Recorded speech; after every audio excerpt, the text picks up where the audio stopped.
Bonjour, c'est Ursule encore. Nous sommes le 17 octobre 2019.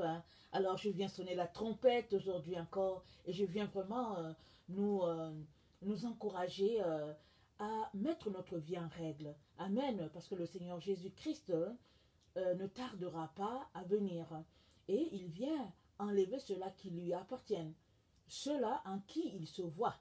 Alors, bon, plusieurs pensent que parce qu'ils sont chrétiens, ou bien parce qu'ils s'appellent chrétiens, entre guillemets, contraire de musulmans, alors Jésus va les prendre. Mais ça ne marche pas comme ça. Il ne s'agit pas d'aller à l'église, hein. Il ne s'agit pas, au fait, d'être né dans une famille chrétienne. Il ne s'agit pas d'avoir une activité chrétienne ou bien d'avoir un rôle quelconque dans son église. Il ne s'agit pas de tout cela. Il s'agit d'avoir vraiment tout laissé pour Jésus et de marcher selon le Seigneur. Et c'est une vie de renoncement. Et c'est marcher selon l'esprit et laisser les œuvres de la chair. C'est de ça qu'il est question. Alors, je viens vraiment nous encourager à réaliser vraiment que le jour le jour est très proche où le Seigneur Jésus viendra ravir ceux-là qui lui appartiennent. Que le Seigneur vraiment nous donne de réaliser que la trompette ne sonne pas au hasard. La trompette sonne vraiment pour alerter les gens. Très très souvent, on a l'impression que au fait, c'est juste bon, une façon de parler. Mais le Seigneur, il confond souvent les sages de ce monde par des choses vraiment simples, des choses que les autres appellent futiles. Le Seigneur confond les sages de ce monde de cette manière-là. Il confond les sages par les enfants. Et il a dit même, il a tiré sa louange par la bouche, il a tiré la louange de la bouche de ceux qui sont à la mamelle. Et ça, c'est très très important. Alors, vraiment que le Seigneur nous aide à descendre de notre piédestal et vraiment à se rabaisser afin que Christ puisse nous révéler ses voies. Alors, que le Seigneur bénisse sa parole. Aujourd'hui, je viens parler de le jour approche, dépouillons-nous. Alors, nous sommes toujours suite à la vidéo d'hier où c'était dit la nuit est avancée et le jour approche et dépouillons-nous des œuvres des ténèbres, nous dit Paul. Alors, on va relire le texte d'hier, Romains 13, le verset 12 à 14, et on va s'étendre sur les éléments importants nous montrant que, au fait, le jour, nous montrant que le temps est court. Amen. Alors, Romains 13, le verset 12 à 14, juste pour nous rafraîchir la mémoire. Romains 12, verset 13 à 14. Alors je lis. Attends, Romains 13, le verset 12 à 14.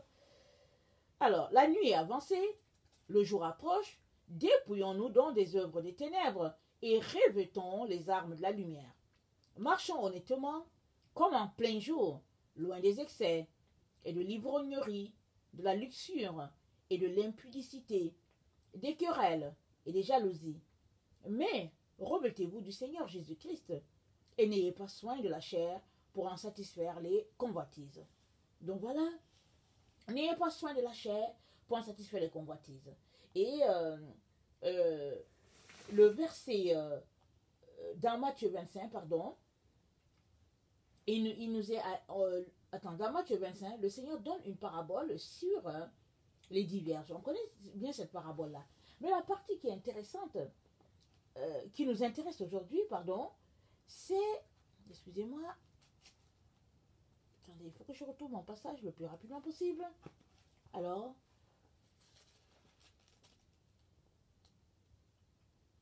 C'est le verset 6. C'est dit... alors le royaume des cieux sera semblable à 10 vierges qui, ayant pris leur lampe, allèrent à la rencontre de l'époux. Le verset 6. Au milieu de la nuit, on cria, voici l'époux, allez à sa rencontre. Au milieu de la nuit. Alors, vous savez que la nuit, ok, on peut dire la nuit, parce que il est à partir peut-être de 19h, on va dire ça c'est la nuit, jusqu'à peut-être 5h du matin ou 6h à certains endroits, ça c'est la nuit. Mais il y a aussi la nuit prophétique. La nuit que Dieu annonce en disant, il a dit à ses disciples, la nuit vient où personne ne peut travailler. Alors travailler alors qu'il fait jour. Et Ésaïe nous donne l'information que les ténèbres, parlant d'Israël, il dit à Israël, les ténèbres se répandent sur la terre, mais sur toi, la gloire de Dieu s'élève. Alors ici, il s'agit des ténèbres qui sont les péchés, les souillures de ce monde. Alors c'est quoi d'autre? C'est le niveau de la dépravation. La terre est tellement dans des choses futiles, des œuvres, des ténèbres. Et tout ce qui se passe ici rappelle un peu ce qui s'est passé dans Genèse 6, où à partir du verset 11 à 13, où Dieu nous a donné l'information que la terre était corrompue et il n'y avait aucun endroit là où il y avait quelque chose de bien. Et la seule personne sur qui Dieu a porté un regard parce que ses voies étaient conformes à celles de l'Éternel, c'était Noé. Et Dieu a parlé à Noé, le verset, excusez-moi, Genèse 6, le verset 11 à 13, c'est dit, la terre était corrompue. La terre était corrompue devant Dieu. La terre était pleine de violence. Dieu regardait la terre, et voici, elle était corrompue, car toute chair avait corrompu sa voix sur la terre. Toute chair avait corrompu sa voix. Alors Dieu dit à Noé, la fin de toute chair est arrêtée par devers moi, car ils ont rempli la terre de violence. Voici, je vais les détruire avec la terre. Or, aujourd'hui, le niveau de violence ou bien de ténèbres dans laquelle la terre baigne, c'est supérieur aux ténèbres qu'il y avait du temps de Noé. Alors imaginez la profondeur de notre nuit. Nous sommes dans un temps vraiment où tout ce qui s'était passé à Sodome et Gomorrhe, ça se passe dans notre temps, et de manière pire. On est dans un temps où les gens, ils n'ont plus de respect, ils sont insolents, ils sont vraiment versés, portés tout le temps vers le mal, et partout, que ce soit les adultes, que ce soit les enfants, quand on regarde, on se dit, mais qu'est-ce qui va arriver demain, dans 2 ans, dans 3 ans? Et on se rend compte que le niveau, au fait, de ténèbres ne fait que s'accentuer. Et ceux-là qui n'ont pas le Seigneur sont un peu pris comme de panique. Ils se disent, mais comment, qu'est-ce qui va arriver? Et les autres se réfugient en Jésus, parce qu'il n'y a que lui seul qui peut leur donner de garder les yeux fixés sur lui, parce qu'il n'y a que Jésus qui va venir nous faire sortir d'un tel état ténébreux, comateux, si on peut le dire ainsi. Alors, les ténèbres donc fait référence au péché, à tout ce que le Père n'aime pas, parce que la Bible nous dit qu'il est lumière, et en lui il n'y a même pas ombre de variation. Il n'est que lumière, il n'y a pas d'obscurité en lui. Et 1 Jean 1, le verset 5 à 7, nous donne une information concernant notre Père. 1 Jean 1, le verset 5 à 7, nous dit ceci. Il dit, la nouvelle que nous avons apprise de lui et que nous vous annonçons, c'est que Dieu est lumière et qu'il n'y a point en lui de ténèbres. Dieu est lumière. Il n'y a pas de ténèbres, il n'y a pas de souillure, il n'y a pas de péché, il n'y a pas de malice en Dieu. Et si toi, tu es quelqu'un qui marche selon Dieu, non seulement dois-tu réaliser que le jour approche où nous allons voir notre Seigneur Jésus-Christ dans toute sa gloire, mais nous devons aussi nous dépouiller des œuvres de la chair. Parce que si tu marches dans la chair, je ne vois pas comment tu vas te retrouver avec ton Seigneur. Jésus, il vient chercher cela en qui se trouve lui-même. Et regardez, la Bible nous parle des 10 vierges. Alors, 10 vierges, 10 femmes consacrées au Seigneur. Elles n'avaient pas un autre mari, elles n'étaient pas portées vers l'idolâtrie, ces femmes-là. Et la Bible nous informe que 5 ont été prises et 5 sont restés. Et les 5 qui sont restés, leur problème, c'était le fait qu'elles n'avaient pas d'huile dans leur lampe. Elles n'étaient pas adonnées à préparer leur réserve d'huile. Ça, c'était leur péché. Elles n'étaient pas portées vers le péché. Leur problème péché, mais leur erreur, voilà, ça c'était leur erreur. Leur erreur, c'était le fait qu'elles n'ont pas pris le temps à remplir leur lampe. Or, il y a plein d'enfants de Dieu qui se vautrent dans le péché correctement. Et ils s'imaginent que quand Jésus viendra, il les prendra. Mais ça, c'est un peu se moquer de Dieu, n'est-ce pas? Parce que Dieu dit quoi? Ce qu'un homme aura sémé, il le moissonnera. On ne se moque pas de Dieu. Dieu est lumière. Et en lui, il n'y a point de ténèbres. Et si nous disons que nous sommes dans la lumière, nous ne pouvons pas marcher dans les ténèbres. Le verset 8 de ce qu'on vient de lire, le verset 6 nous dit, si nous disons que nous sommes en communion avec lui et que nous marchons dans les ténèbres, nous mentons et nous ne pratiquons pas la vérité. Mais si nous marchons dans la lumière, comme il est lui-même lumière, comme il est lui-même dans la lumière, pardon, nous sommes mutuellement en communion et le sang de Jésus, son Fils, nous purifie de tout péché. Si nous disons, verset 8, que nous n'avons pas de péché, nous nous séduisons nous-mêmes et la vérité n'est point à nous. Si nous confessons nos péchés, il est fidèle et juste pour nous les pardonner, pour nous purifier de toute iniquité. Si nous disons que nous n'avons pas de péché, nous le faisons menteur et sa parole n'est point à nous. Petits enfants, je vous ai écrit ces choses afin que vous ne péchiez point. Et si quelqu'un a péché, nous avons un avocat auprès du Père, Jésus-Christ le juste. Il est lui-même une victime expiatoire pour nos péchés, non seulement pour les nôtres, mais aussi pour ceux du monde entier. Donc, réalisons que Jésus-Christ est en nous, nous vivons par lui, nous nous réclamons de lui, alors laissons aller le péché, avec ses passions, avec ses désirs, laissons aller le monde, et toutes ses valeurs, et concentrons-nous uniquement sur notre Seigneur. Ce n'est que comme ça que nous pourrons vraiment bénéficier de toutes les grâces qui sont réservées aux enfants de Dieu. Non seulement nous protégera-t-il à cette heure de tentation qui va s'abattre sur toute la terre, mais aussi il nous donnera de nous dépouiller davantage des œuvres des ténèbres. Parce que l'appétit vient en mangeant, n'est-ce pas? Alors, si, au fait, tu apprends à te dépouiller d'un péché aujourd'hui, demain tu apprendras à te dépouiller de 2, et puis de 3 plus tard, etc. Mais si tu t'arrêtes, ou bien tu passes l'éponge sur tout ce que tu fais, et puis comme si, bon, c'est pas important, tu risques de te retrouver pris dans le filet vraiment des ténèbres. Et il arrive un point où souvent, on ne peut plus sortir de là. On est pris et puis c'est tout.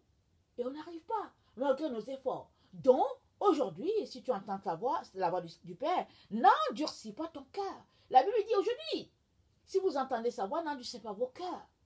Il est donc important, mes chers frères et chères sœurs, que nous puissions marcher d'une manière conforme à ce que le Seigneur nous dit, d'une manière, au fait, craintive devant notre Dieu, afin qu'un temps de grâce nous soit accordé. Afin que sa grâce règne sur nous et que nous ayons cette capacité-là de pouvoir dominer sur les ténèbres qui sont répandues sur la terre et qui ne font que se répandre à tous les jours. Ok. Maintenant, le verset Éphésiens 5, le verset 8, nous dit, Éphésiens 5, le verset 8, excusez-moi,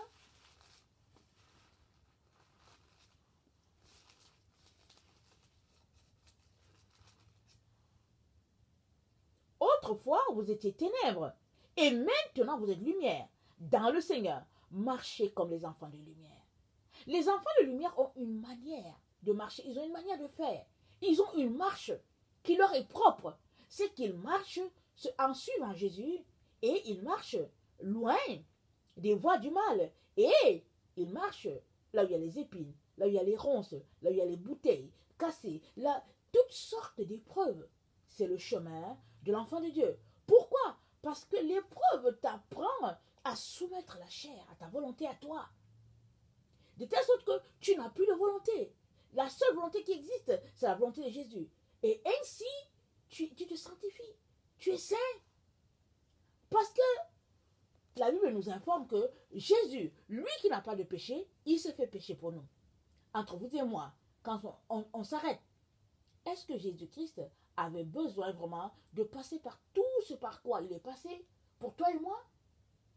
quand on raisonne, on va se dire, mais non, ça n'a pas de sens, il était fils de Dieu et puis il n'avait pas besoin.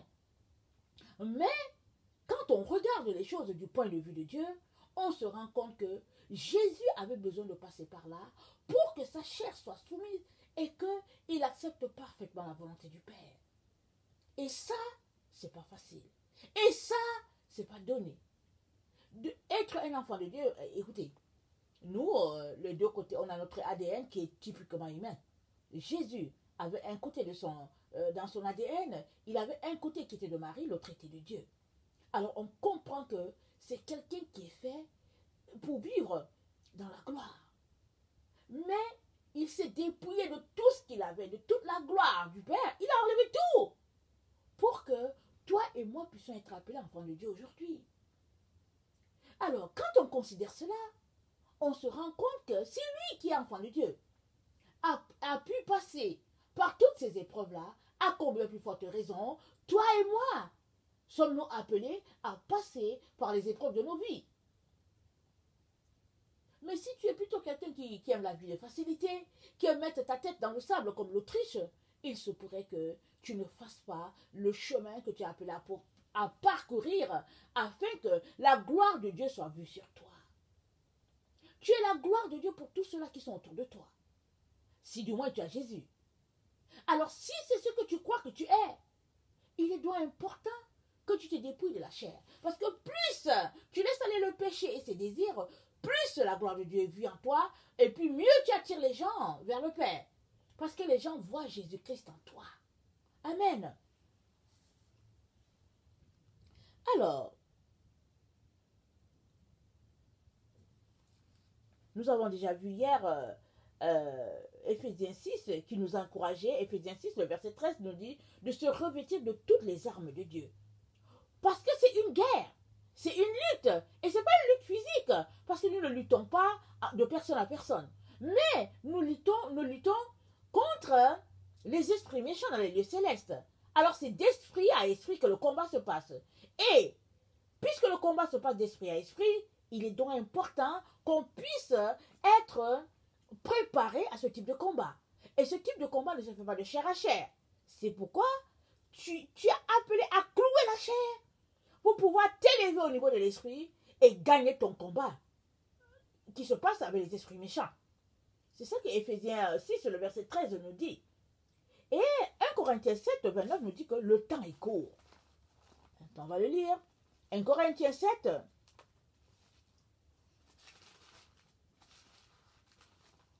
le verset 1 Corinthiens 7, le verset 29, le temps est court. Voici ce que je dis, frère, c'est que le temps est court, que désormais, ceux qui ont des femmes soient comme n'en ayant pas, et ceux qui pleurent comme ne pleurant pas, ceux qui se réjouissent comme ne se réjouissant pas, ceux qui achètent comme ne possédant pas, et ceux qui usent du monde comme n'en usant pas, car la figure de ce monde passe. Regardez, Paul le disait déjà au 1er siècle. Il dit, parce que avoir une femme, c'est un prestige. En tout cas, parce qu'il fallait avoir une dot, il fallait avoir... C'est pas tout le monde qui peut avoir une femme, même aujourd'hui. Quand même tu aurais tout l'argent du monde, c'est pas tout le monde qui peut avoir une femme. La Bible dit que qui a trouvé une femme est un don de Dieu. Alors Paul dit, parce que c'est un cadeau. Alors il dit, si tu as une femme, si tu penses que Dieu t'a donné une femme vertueuse, il dit, comporte-toi comme si tu n'as pas. Ne passe pas ton temps juste à l'admirer, dans le plaisir, dans toute la joie qu'elle peut te l'apporter. Ne passe pas ton temps à cela. Parce que la figure de ce monde passe. Et il y a un monde meilleur. Il est en train de nous dire de vivre pour le monde meilleur.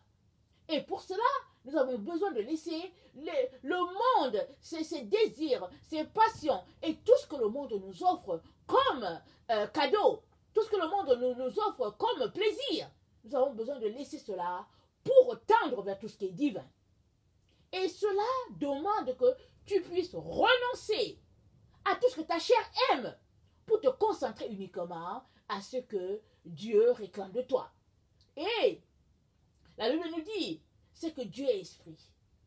Et il faut que ceux qui s'approchent de Dieu puissent s'approcher de lui en esprit, en vérité. Parce que le temps vient, et il est déjà là, où les vrais adorateurs, dit la parole de Dieu, adoreront le Père en esprit et en vérité. Parce que ce sont là les adorateurs que le Père demande. Alors, si tu veux être conforme à la volonté de ton Père, si tu veux lui être agréable, il est donc important que tu sortes des choses de la chair pour te concentrer sur les choses de l'esprit. Afin d'adorer Dieu en esprit et en vérité. Pas semblant d'adorer Dieu, et puis tu l'adores là, et puis dès que tu tournes le dos, tu l'adores d'une autre manière. Non, non, non. Ou bien tu l'adores les dimanches et les 6 jours de la semaine, tu es dans l'idolâtrie, puis tu as des priorités. Non, non, non. Jésus est ta seule priorité. Jésus, c'est ton seul projet. S'il y a un seul projet qui vaut la peine, vraiment, d'être dit, alors c'est Jésus-Christ ton projet. Et c'est quoi ce projet? C'est de te concentrer à le chercher jusqu'à ce que tu le trouves. Tout est un projet, n'est-ce pas? Que le Seigneur nous aide d'arriver à cela. Amen. Alors, 1 Pierre 2, le verset 1. 1 Pierre 2.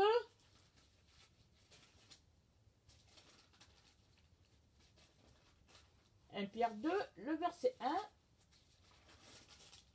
nous dit ceci. Attends, est-ce que c'est 1 Pierre 2, verset 1, ok? 1 Pierre 2, verset 1 dit, « Rejetant donc toute malice et toute ruse, la dissimulation, l'envie et toute médisance, désirez comme les enfants nouveau-nés, le lait spirituel et pur, afin que par lui vous croissiez pour le salut. Si vous avez goûté que le Seigneur est bon, approchez-vous de lui, pierre vivante, rejetée par les hommes, mais choisie et précieuse devant Dieu. » Alors Paul nous dit de rechercher le lait spirituel. Et ici, il parle à des nouveau-nés. Des gens qui sont nés il n'y a pas longtemps dans le Seigneur. Or, toi et moi, ça fait longtemps que nous sommes dans le Seigneur.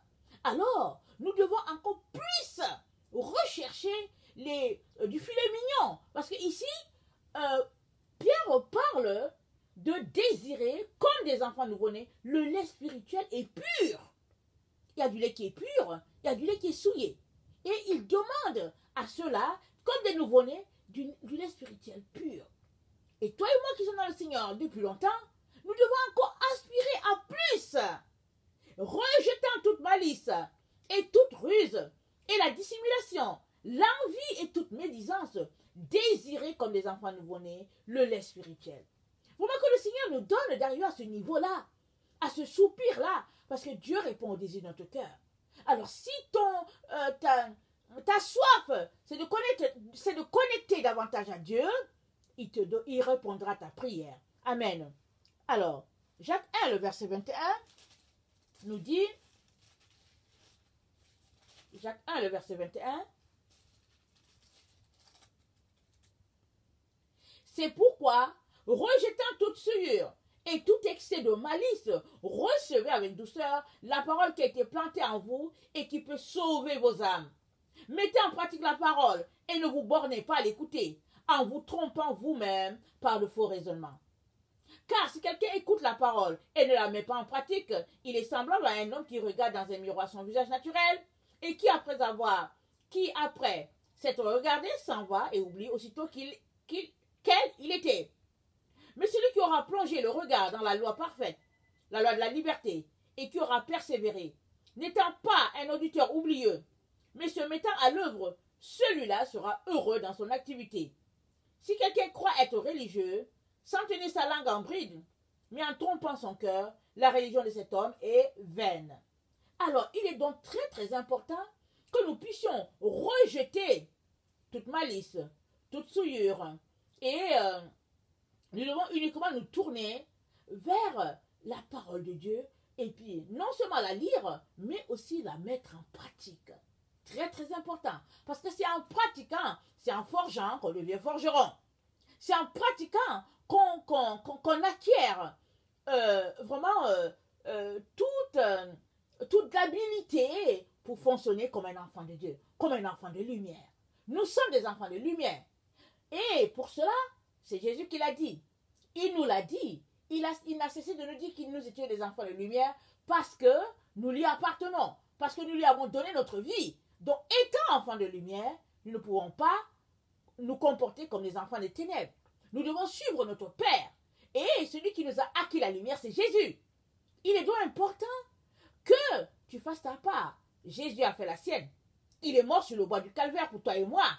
Il a fait. Il est allé jusqu'au bout. Et il a dit, c'est fini. Tout est accompli. Il a penché la tête et il a rendu l'âme. Maintenant, il est très important que tu fasses ta part. Ne croise pas les bras en disant que bon, Jésus va faire ceci, Jésus va faire cela pour toi. Ça, c'est la paresse. Parce qu'il est devant le trône, intercédant pour toi. Alors que toi, tu fais tes pas ici. Mais si tu ne fais pas tes pas sur la terre, je ne vois pas comment Jésus va intercéder. Donne-lui quelque chose, afin qu'il puisse intercéder pour toi. Si tu lui donnes rien, il va intercéder sur quoi? Alors arrête ta vie de paresse et vis la vie victorieuse du chrétien, la vie victorieuse de l'enfant de Dieu. Et cette vie-là, c'est que tu te mettes à renoncer à la chair, à rejeter les souillures, la malice et tout cela, et à te tourner uniquement vers le Seigneur Jésus-Christ. Que le Seigneur bénisse sa parole et qu'il te donne de pouvoir persévérer jusqu'au bout. Voilà, je vous aime beaucoup et Dieu davantage. Soyez bénis. Merci.